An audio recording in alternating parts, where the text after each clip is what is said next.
Muito bom dia. Tenho uma satisfação muito grande de poder estar neste congresso e falar sobre esse tema, a história da medicina e as humanidades médicas. Eu estou numa condição de substituição em razão das modificações que ocorreram na nossa programação deste 6º Congresso de Humanidades Médicas. É muito importante suceder ao professor Luiz Roberto Londres, quando ele fala sobre Pellegrino, e cita que medicina é a soma da ciência, das artes e das virtudes, o que significa falar em humanidade. Sobre história, Carlos Drummond de Andrade, ele disse que não existe tempo suficiente para a ciência do ver, rever. Ele não disse ver e rever, disse ver e rever. De modo que, assim, com essa intuição poética, nós todos estamos consagrados ao estudo da história. Essa paciente construção de discursos sobre discursos, de ver o que aconteceu e dar um olhar novo, atualizado. E é também uma tarefa, a tarefa de ouvir o que já foi dito. Isto é a história, é uma ciência. E nesse sentido, a gente eu separei alguns diapositivos e trago o meu modo de ver as artes na história da medicina, porque existem várias e várias maneiras de contar, existem várias histórias. Isto é a beleza da história e da medicina. Evidentemente que sabemos que, sem conhecer história, nós temos uma grande deficiência na nossa formação.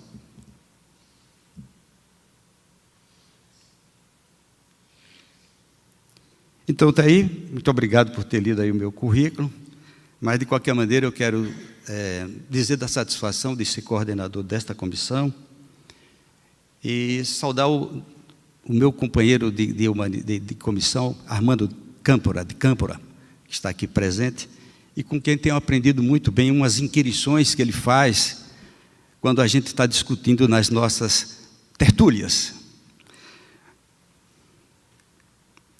Aí está. O avanço tecnológico significa crise na humanização da medicina. Acabei de falar o que foi dito pelo Pellegrino nas palavras de Roberto Londres. É isto mesmo? Seremos capazes de tornar o homem imortal? Na esteira do pós-humanismo, dessa capacidade que a tecnologia está nos dotando, de poder substituir órgãos, de fazer transplantes, de colocar devices ou instrumentos dentro de nós próprios, estaremos nós, em algum momento, substituídos pela inteligência artificial? Eu lembro do filme Blade Hunter, em que o Harrison Ford, perseguindo os replicantes, no final, ele se defronta com o androide, com o replicante, e a lição que nós temos é que ele sente a falta da humanidade dentro dele. Por melhor que ele seja, falta as virtudes, os valores, a humanização no seu conceito mais profundo. Então, talvez não. Acredito que a humanidade do ser humano, ela vem do amor que significa, sim, imortal, perene. A de sensa, etimologicamente, e mores, de morte. Sem morte, imortal. Sim, aí somos imortais, agora mesmo somos imortais, porque somos humanos. Nesse momento, somos imortais.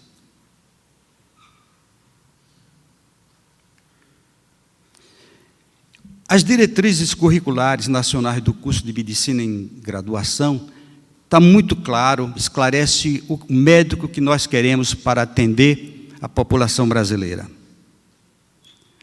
E chama a atenção muito claramente para a condição humanista do médico.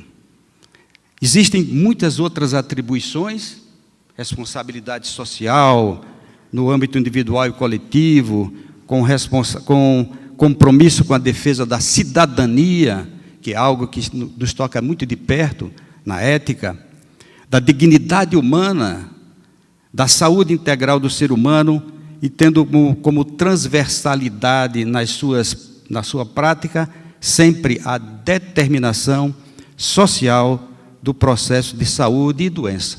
Saúde e doença, vamos lembrar posteriormente que doença é o modo epistemológico que a medicina se desenvolveu durante esses tempos.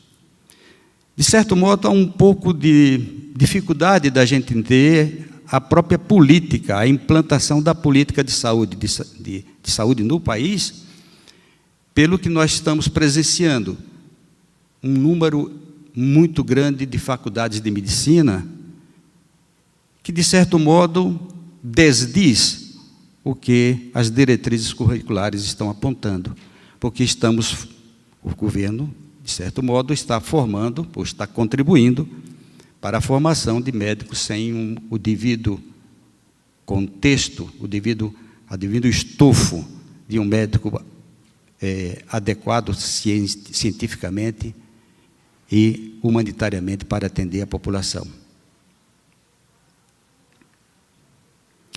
Mas humanidades é preciso que a gente repetir. Aqui o Roberto Dávila já falou, vários colegas nossos já falaram, nessa questão da gente firmar como mantra o que é humanidades médicas, o que são as virtudes, os valores, um pouco diferente, sem dessignificar, sem desvalorizar o termo humanização. É um termo que está presente e a gente entende o que significa. Mas aqui estamos num ambiente, nós temos esse compromisso de dizer que humanidades é a universidade que temos dentro de nós e que nos capacita intuitivamente para todos os conhecimentos e capacidades, que é o estudo da cultura, que abrange a história, a filosofia, as artes em modo geral, a política, a antropologia, a religião ou a espiritualidade, melhor dizendo, a teologia, a etologia, a etiologia, a ontologia, a deontologia e a teleologia. Na verdade, o nosso compromisso é de harmonizar a objetividade científica de curar com a subjetividade afetiva de curar. Este é o nosso verdadeiro desafio, e é para isso que nós estamos aqui. As artes ajudam a desenvolver e consolidar hábitos essenciais para o cuidado médico, tais como as competências para a observação, a análise, a empatia e a autorreflexão. Teremos hoje 2 oficinas sobre incerteza, que será comandada pelo professor Aníbal Lopes, e empatia, pelo José Siqueira. Além disso, também em outra sala, a doutora Marta vai falar sobre experiências do Conselho Regional, mas chamando a atenção dos nossos objetivos, simpatia, empatia e incerteza. O humanismo, a gente poderia dizer que é um postulado que permite ao homem propor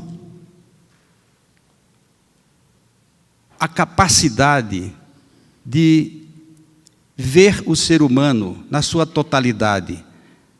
Nesse mundo estático, porque o humanismo se contrapôs ao mundo da contemplação dos antigos, o mundo estático, das verdades apodíticas para o ser humano, para o seu desenvolvimento, para os seus interesses, para as suas virtudes.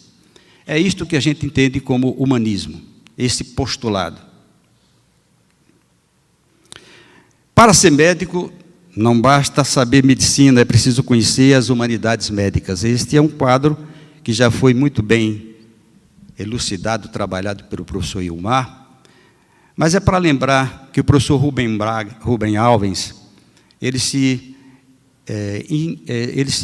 emocionou com esse quadro, se impressionou de modo muito fortemente diante do processo de falecimento do seu filho e fez uma página muito bonita sobre esse assunto. Aí eu trago esse livro, que é muito importante da formação da educação do homem grego, que diz, é uma obra de estudo mais profundo e completo sobre... Vou tirar isso aqui.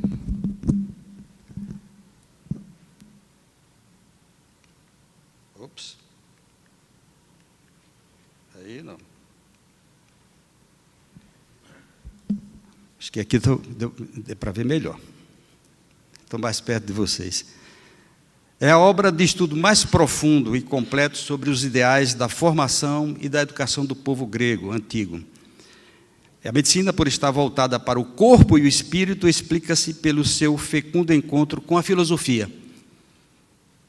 E isto é fundamental nesse livro, nas últimas páginas, fala desse intercâmbio, dessa ingerência positiva entre a medicina e a filosofia. Há quem diga, dada essa perfeita sintonia, que talvez a filosofia de Sócrates, imagine, não existiria se não tivesse embevecido com as aulas ou criado esse vínculo afetivo. E aí explica-se pelo seu fecundo encontro, não só com a filosofia, mas com a música, a dança, a ginástica, a literatura e a poesia. E o ideal helênico da cultura humana era o ideal do homem são, e por esta concepção que a medicina conquistou uma posição de destaque na formação da cultura grega e na formação da nossa civilização ocidental. A medicina está presente em todos os momentos dessa evolução da civilização no mundo ocidental. Agora vai. Academia de Platão, esse é um quadro do Rafael Sanzio, colocando os dois gigantes da filosofia, Platão e seu discípulo Aristóteles, um apontando Platão para cima, para o idealismo, e o Platão apontando para baixo, para o ser humano. Os dois tiveram uma convivência muito frutífera, e hoje nós devemos a nossa filosofia, a nossa formação, a nossa medicina, a nossa ciência, nessa nossa civilização, a esses dois grandes filósofos. Mas a história da medicina começa lá na mitologia. E aí eu trago esse quadro do centauro Quiron. Os centauros são seres de alta sabedoria, mas também são muito voluntariosos, briguentos. Mas esse se destacou e foi adotado pelo deus Apolo, o deus do conhecimento, da sabedoria, o deus do conhecimento, do cognitivo. E esse Quiro, esse centauro, como sabia muita medicina, ensinou a um médico chamado Asclépio. Esse médico se tornou tão eficiente, tão prestigiado, que curava todos. E até os que estavam mortos, ele foi capaz de ressuscitá-los. E isso criou uma ira enorme no deus Hades, que, soberbado por essas questões, fulminou-o para que ele pudesse desaparecer, não despovoar os antros infernais.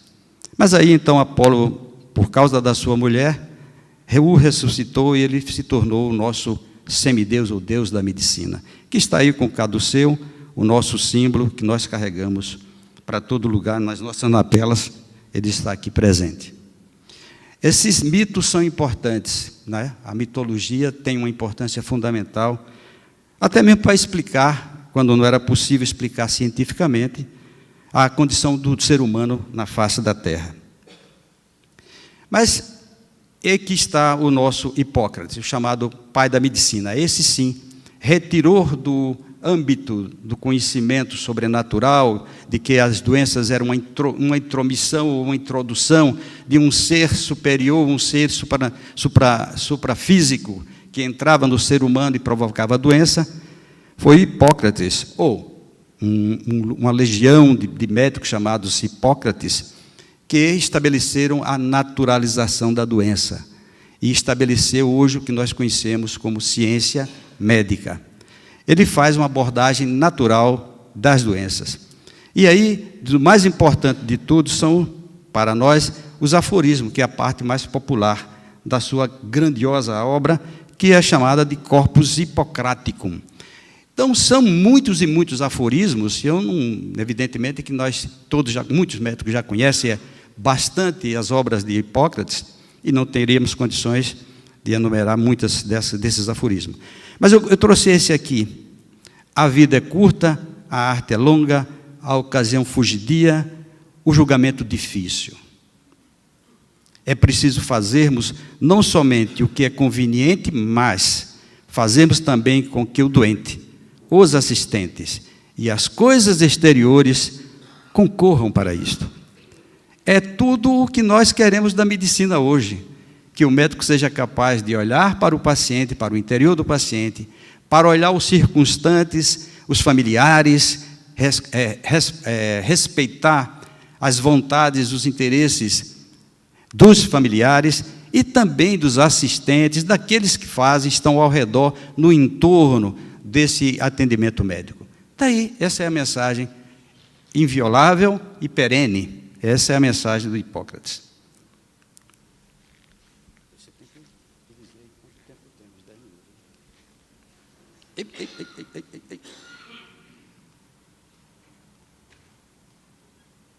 Aqui está o homem doente. É uma condição sui generis. O adoecer é um estado que provoca alteração na representação dos valores do mundo dos pacientes. De todos nós, quando adoecemos, nós ficamos em uma posição de fragilidade tão grande que os nossos sentimentos, as nossas vontades, elas esvoam, e nós nos transformando em outra pessoa, com a dor, com a fragilidade, buscamos gratificação por esse estado, e há uma deficiência fundamental no ser humano como um todo. Então, é nessa condição que a doença passa a ter uma conotação ou um impacto epistemológico de toda a medicina, a questão da doença como fundamento epistemológico.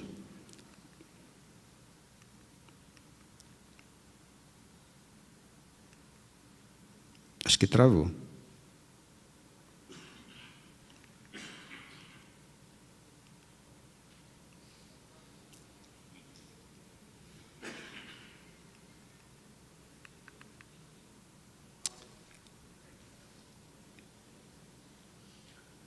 Isto. Nesse sentido, dentro desse espírito de se debruçar sobre o doente, surgiram várias propostas de tratamento, de acolhimento, de cuidado com o paciente, no espírito caritativo. E aí eu trago essa imagem de Cosme e Damião, os dois santos irmãos gêmeos, que na Cilícia, na Ásia Menor, viveram e praticaram uma medicina que não recebia nenhum retorno financeiro, e eram chamados, portanto, de médicos anárgicos, por não receber nenhum tipo de recompensa. Eles se tornaram tão famosos, e hoje nós sabemos que ainda comemoramos, né, no dia 27 de setembro, porque eles foram mortos por ordem do imperador Diocleciano, no 327, mas no dia 27 de setembro. E eles se tornaram personalidades que serviram de inspiração para muitas obras caritativas. E aqui eu trago essa confraria do Colégio de São Cosme e Damião, que é uma confraria de cirurgião, que foi formada em 1226. Hoje é um museu, e ela tem esta origem no espírito caritativo dos santos Cosme e Damião. Esta é o Ospedale degli Innocenti, que é um orfanato, um asilo, aí que foi construído em Florença por solicitação da Guilda de Seda, que as guildas que foram faladas aqui eram confrarias de profissionais muito ricos. Essa de Seda era muito rica e pediu, então, para fazer essa obra caritativa para receber as crianças abandonadas. Isto foi pedido ao Filippo Brunelleschi em 1419. E aí também foram colocados essas imagens, trabalhos artísticos de crianças envoltas em fraldas. E esses medalhões foram feitos pelo Andrea della Robbia em 1490. Interessante que esse medalhão, essa imagem, funcionou como insígnia da Sociedade Americana de Pediatria durante muitos anos, não sei se ainda é, mas a Sociedade de Pediatria Brasileira, até 1968, tinha como seu emblema esta imagem dessa criança envolta em panos, em fraldas, crianças abandonadas. E aí, nós sabemos que no Brasil também vários asilos, vários orfanatos recebiam as crianças abandonadas por uma porta para que o pai que estava, ou a mãe que estava abandonando a criança, não fossem reconhecidos. Aqui, então, Leonardo, que foi nosso conhecido, é desnecessário falar sobre ele, mas eu queria até mostrar essa imagem, porque ele estudou bastante anatomia, dissecou vários cadáveres, e ele fez muitos trabalhos em anatomia, mostrando aí um coito, mas a gente verifica que ele cometeu um erro, porque desenhou duas uretras. Ele entendia que havia duas uretras, uma que saía da bexiga com a urina, e uma outra que seria celebrina, que saía da região cerebral, onde estavam os espermatozoides. Esta é a famosa aula de anatomia do Dr. Tupi, foi muito bem dito ontem pelo Dr. Ismar. Mostrou, o Dr. Ismar dissecou artisticamente o quadro de uma maneira muito competente.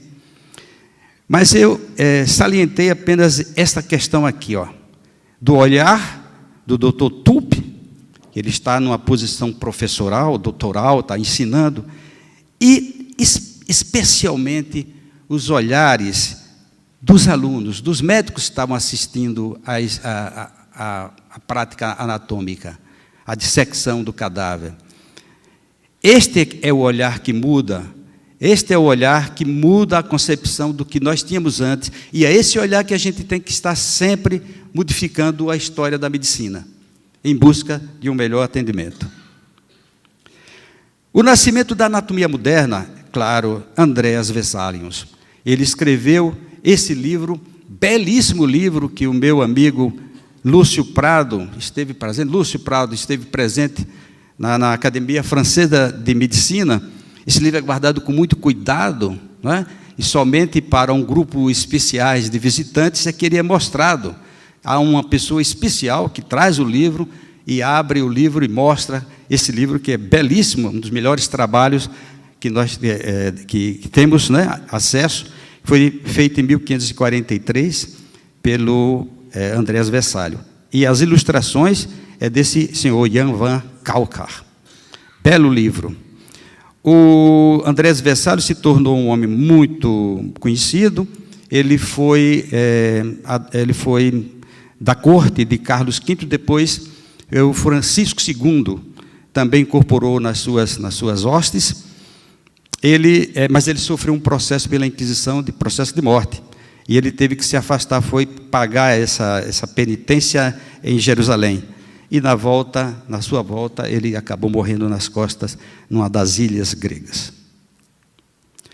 Dr. Philippe Pinel, também é um famosíssimo, é um quadro referencial na história da medicina, um médico psiquiatra que cuidou com um modo revolucionário, Os Doentes Mentais. Esse quadro é um quadro impactante, né? Referencial mesmo para a história das artes, e ele é muito emocionante, porque traz o cuidado com os doentes mentais, que hoje a medicina, a psiquiatria, tem uma conotação, tem um trabalho extremamente diferente da época em que Pinel viveu. Mas aqui eu trago também, dentro dessa questão da espiritualidade, que está também entre as nossas virtudes, a parábola do filho pródigo na formação da nossa consciência espiritual. Este é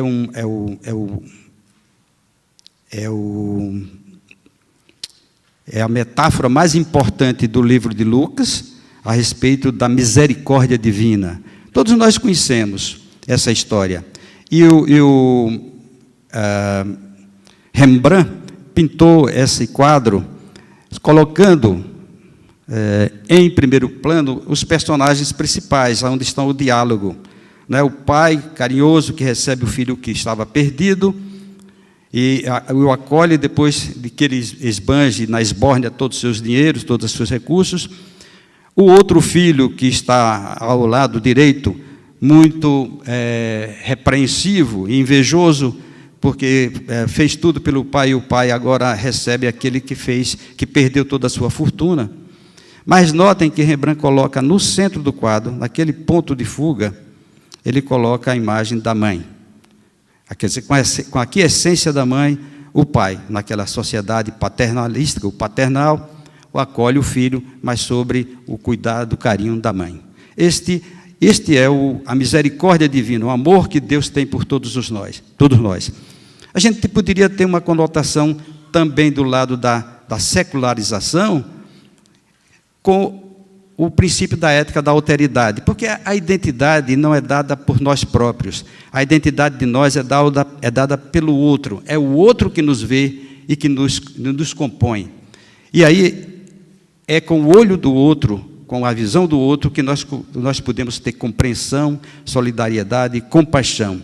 É uma outra maneira também de ver essa bela lição da Bíblia que nós encontramos em Lucas. O Lucas que escreveu o seu evangelho 70 anos depois da morte de Jesus Cristo. Agora, esse quadro também foi mostrado ontem, mas eu queria também salientar, é a música que está aí. É a música de Adriana Calcanhoto. Essa gaúcha, bela compositora, eu ando pelo mundo prestando atenção em cores que não sei o nome. Cores de Almodóvar, cores de Frida Kahlo, cores. E aí ela mostra o quadro da Frida Kahlo, naquele acontecimento em que ela sofreu uma grande decepção física, né, por um acidente, não pôde mais nem ter filho, nem ser médica, e aí ela coloca esses referenciais, esses símbolos de toda a sua dor tão pequenina, diante de uma cama imensa, mostrando o seu sofrimento e a sua solidão. Eu trouxe 3 quadros que eu li desse trabalho dessa historiadora, essa senhora chamada Nayara Matos Barreto. É um trabalho interessantíssimo a respeito do movimento feminista. Ela faz arte feminista em um percurso histórico. E ela traz esses quadros do nascimento da Vênus, ela traz o quadro da Maja desnuda, ela traz também a Vênus adormecida, e também essa figura contemporânea, né? Essa arte mais recente, para dizer que é preciso mudar o olhar que o olhar dos homens tem pelas mulheres, com um movimento feminista que cada vez mais assume suas proporções, com o seu lugar, sem os devidos exageros. Mas é interessantíssimo esse trabalho da Nayara Matos Barreto. Eu sugiro aos senhores a lerem esse trabalho. E aí a literatura, a história e medicina, naturalmente, a gente chama atenção para a obra em negro de Marguerite Yourcenar, que traz o personagem principal que é o Zenon, o médico da Idade Média, né? Faz aquele trabalho todo, o médico também do tempo de Maquiavel, esse médico que, deslumbrado com os novos ensinamentos que estava obtendo da anatomia, ele tinha que exercer uma prática médica cada vez mais eficiente. Aqui, as obras dos nossos grandes escritores brasileiros, né? Memórias Póstumas de Brás Cubas, de Machado de Assis, o novo realismo da literatura brasileira, em que esse personagem já morto fala das suas desventuras, das suas agruras. A Montanha Mágica, né? Famosíssimo também, um livro referencial, em que o engenheiro jovem, ainda tuberculoso, faz uma peregrinação, uma incursão no que é a humanidade e o que é sofrimento. Moacir Sclia, com vários e vários livros, já foi falado hoje muito bem. A morte de Ivan Illich, né, do juiz, que diante da morte se sente abandonado pelos médicos e torna essa mensagem da desumanização da medicina com relação aos seus pacientes. Tenda de Milagres, o personagem é o Pedro Arcanjo, era um bedel da Faculdade de Medicina, que Jorge Amado escreveu muito bem, e ele, na sua tenda, ele fazia muitas curas e muitos tratamentos médicos. E o famoso livro A Cidadela de Crona, que foi escrito em 1929 e que trata também dessas questões pertinentes à medicina. Eu trouxe esse trabalho aqui dessa doutora, Anne Hudson Jones, é uma professora de Humanidades Médicas da Universidade de Harvard. Ela tem um trabalho muito bom sobre literatura e medicina. Eu peguei esses dois contos, li esses dois contos. Nesse trabalho ela cita, mas dá um resumo dos contos, não li os contos. É do William Carlos William, que fala sobre o uso da força. É um conto que trata da questão do paternalismo médico e do autoritarismo. Ele conta a história de um médico que atende uma criança e força a criança a obedecê-lo.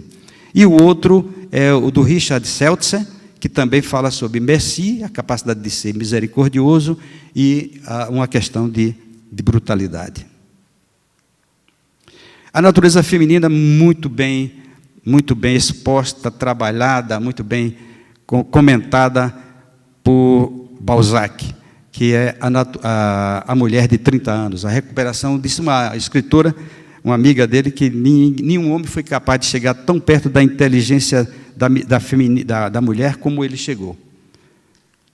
Outro também muito referenciado é o Doente Imaginário de Molière, em que ele se sente, é um hipocondríaco que sente que está muito doente e que é, vamos dizer assim, manipulado pelos médicos e também pela sua mulher, que gostaria de receber sua herança, né? Ele até tenta casar a sua filha, né, com o médico para obter vantagens, a história da gratificação e da compensação da doença.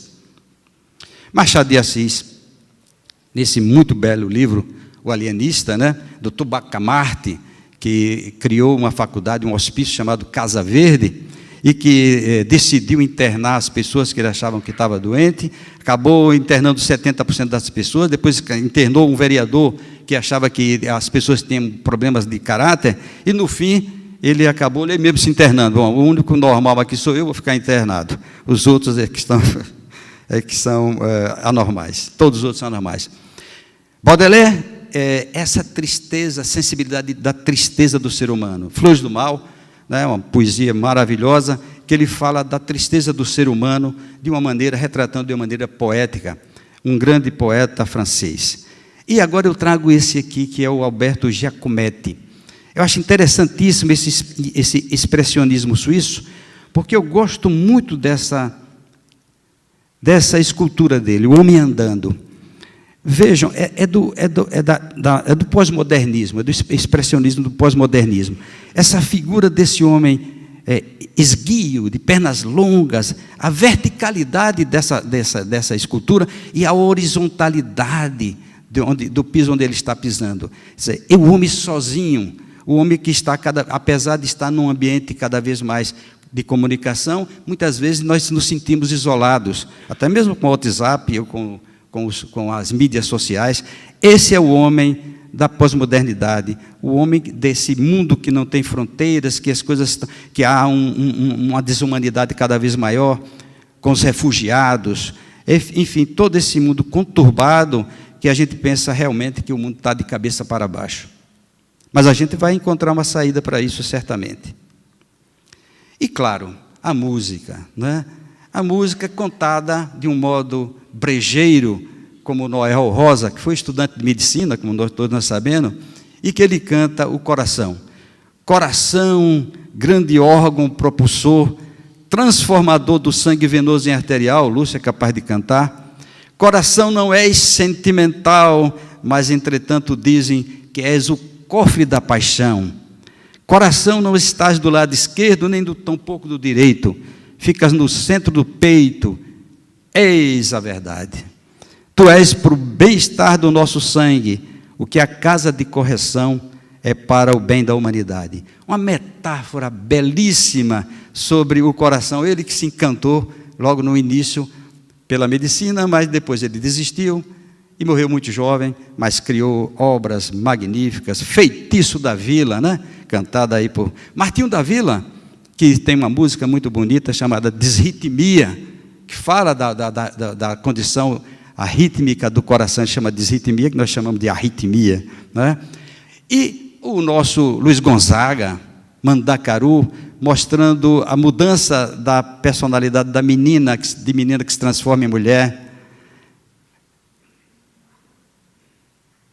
Meias compridas, só quer meias compridas, sapato baixo não quer mais, vestido, cinta, vamos lá, vamos lembrar como é que é?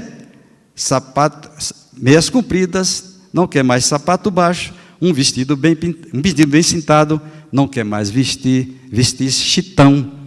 Essa música do Gonzagão, belíssima música, né? Momento de descontração.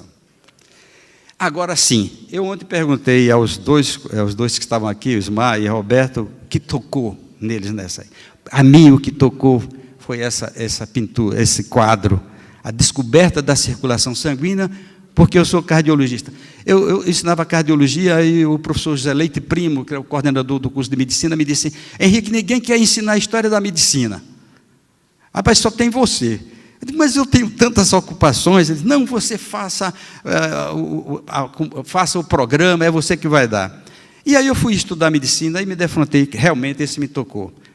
Olha, então, é o quadro do Robert Hahn, né, que mostra o William Harvey, mostrando ao rei Carlos I como se processava a circulação sanguínea, isso já no século... Olha, o Galeno permaneceu com a sua anatomia durante 15 séculos. Somente agora, aqui com o William Harvey, que começou, naturalmente, ele é chamado o pai da fisiologia moderna, assim como o Andreas é o pai da anatomia moderna. E Malpighi foi quem descobriu os capilares, porque o William Harvey não conseguiu chegar a descobrir os capilares. Mas interessante é ele mostrando, como para o rei, né, como se processava a circulação, e esse menino que está aqui ao lado, vê se aqui, ó, que é o Jaime I, era o filho do rei, príncipe, estava assistindo de modo atento, né, muito atento à exposição desse médico. Ele estava presenciando um momento culminante da história da medicina. Mas ele não se transformou, ele não quis saber de medicina, ele se transformou depois ele foi rei, né? Mas ele gostou de estudar, foi as ciências jurídicas, e trabalhou muito bem sobre a parte do habeas corpus, que tinha sido já instituído em 1196 pelos seis ingleses. Então, eu selecionei, em razão do coração, já explicado por quê, algumas pinturas. A linguagem do símbolo é a única linguagem que todos podem entender, de Erich Fromm, grande pensador, humanista também. Essa é a linguagem, porque, como diz Lacan, nós todos somos real, simbólico e imaginário. É nesse trâmite que nós viajamos, nesse percurso, nessa simbiose, ou nessa junção entre real, simbólico e imaginário que nós somos constituídos. Gosto muito dessa proposta do Lacan. E aí ele mostra aqui, são cartazes, são cartões alemães, mostrando a figura do coração. Olha uma outra aqui, interessante, essa aqui, ó. Também como símbolo universal. O coração é sempre um símbolo universal. E eles fazem uma diferença em cardiologia e cordologia. Na cardiologia é a parte que estuda as funções, a circulação, o órgão material, o coração como bomba, premente, aspirante e premente. É o órgão que está na nossa mão. Cordologia, para os poetas, é aquela área do coração, é aquele âmbito do coração que trata dos sentimentos, das emoções, dos nossos interesses mais pertinentes às virtudes. Há essa distinção. Por isso que tanta coisa nós temos com os artistas sobre o coração, porque eles veem o coração como o órgão do sentimento. Henri Matisse, coração como essência do ser e como centro da vida. Que belo quadro esse aqui do Henri, que ele retrata a queda de Ícaro. Esse outro aqui é o coração, desculpe, passei, é a cordologia do artista em pintura. Vejam que quadro esse é de Paul Klee. Repare que quadro que a gente olha assim, pensa que é só um objeto que ele pintou. Na verdade, tem duas pessoas juntas, e como o amor é capaz de entrelaçá-los de modo que eles olham para os mesmos lugares e caminham quase que paralelamente. É uma composição única de dois seres apaixonados. Como ele vê aquilo que eu estava falando, a cordologia. O coração como fonte de sentimento religioso, né? A escultura do Sagrado Coração de Jesus. Um quadro que está espalhado pelos mais distantes rincões desse Brasil, nas casas das pessoas que são religiosas, que professam a religião católica, apostólica romana. Esse quadro é muito significativo para o sentimento do povo brasileiro. A escultura que está na Bavária, mas tem vários e vários exemplares de esculturas desse tipo. E aqui o coração como fonte do sentimento religioso, que é com Santo Agostinho. Santo Agostinho, nessa pintura de Bartolomé Esteban Murillo, que pintou e viveu entre 1618 e 1632, mostrando a Virgem e ao menino Jesus entregando o seu coração como prova de compromisso com as verdades cristãs, com as verdades de Cristo. O coração como símbolo de cultura. Aí é o guerreiro, o cavalheiro e a morte, né? O cavalheiro sendo suscitado, questionado, convidado pela morte, e a morte com esse símbolo, né, de trazer uma caveira. Mas vejam que, ao invés dela trazer esse esqueleto, traz um coração, traz na sua mão esquerda, cuidado aqui, o coração, dizendo que é possível também morrer com o coração. E é muito interessante esse Bartolomeu Link. Um outro também que eu trouxe foi esse, assim, o coração como fonte do conhecimento, né? Aqui no centro nós temos o conhecimento, a Sofia, e aqui em volta todas essas vertentes do que o conhecimento pode proporcionar ao ser humano. Então isso é uma Sofia, é o coração como fonte do conhecimento, e é uma pintura do século XII. Mas os filósofos também. E aí, mesmo Nietzsche, o Friedrich Nietzsche, ele tem a lógica do coração, né? E ele disse que o grande desafio da arte é juntar Apolo, que é o deus do conhecimento, com Dionísio, deus das emoções e dos sentimentos também. Esse é o grande desafio, e o Nietzsche se debruçou sobre essa questão, e colocando o coração como lógica do coração. Aí é o Dante, né? Dante Alighieri, apaixonadíssimo, coração entregue a toda a sua amada Beatriz, que fez esse belíssimo livro que ele vai do inferno até os céus, né? Que mostra o que pode fazer o sentimento amoroso de um homem por uma mulher. A Divina Comédia. Goethe também, né? Ele fez uma teoria do coração e disse que a verdadeira convicção vem do coração. A nossa decisão não vem dos parâmetros e dos achados cognitivos que nós possamos ter para a nossa disposição. Quando nós fazemos uma decisão, essa decisão vem com o sentimento do coração, com as nossas emoções. E aí eu estou me encerrando, já está muito próximo, mas trago o outro grande psiquiatra, psicanalista, Carl Gustav Jung, ele que disse: conheço todas as teorias, domino todas as técnicas, mas ao tocar uma alma humana, seja apenas outra alma humana. E ele fez essa poesia aí, ele fez ao amor dele: quando você me der o seu coração, amor, comece devagarinho a despeito de todas as dificuldades, porque nós dois sentimos conjuntamente, nenhuma outra alma pode adivinhar, porque o nosso amor entre nós nunca vai ser revelado na sua seta, e nós devemos guardar dentro do mais dentro do nosso coração.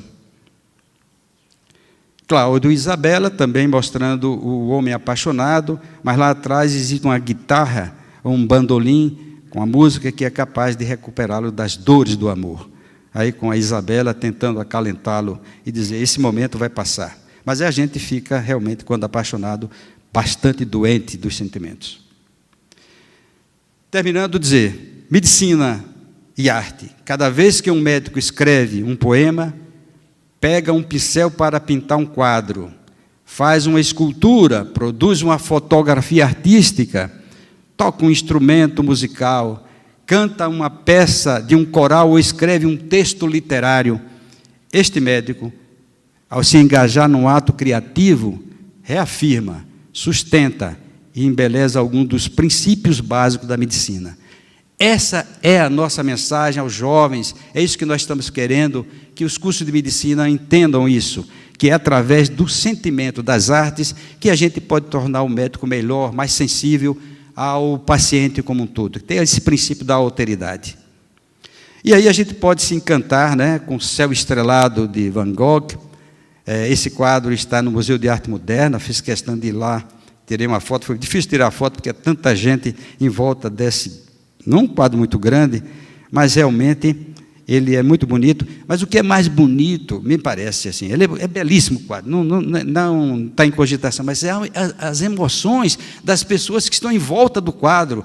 Você olha para a face das pessoas, elas estão emocionadíssimas com esse quadro do Van Gogh. É belíssimo isso, capaz até de inspirar ao Kant, Immanuel Kant. Duas coisas enchem-me o espírito de admiração e veneração: o céu estrelado sobre mim, a lei moral dentro de mim. Muito obrigado a todos, um bom dia.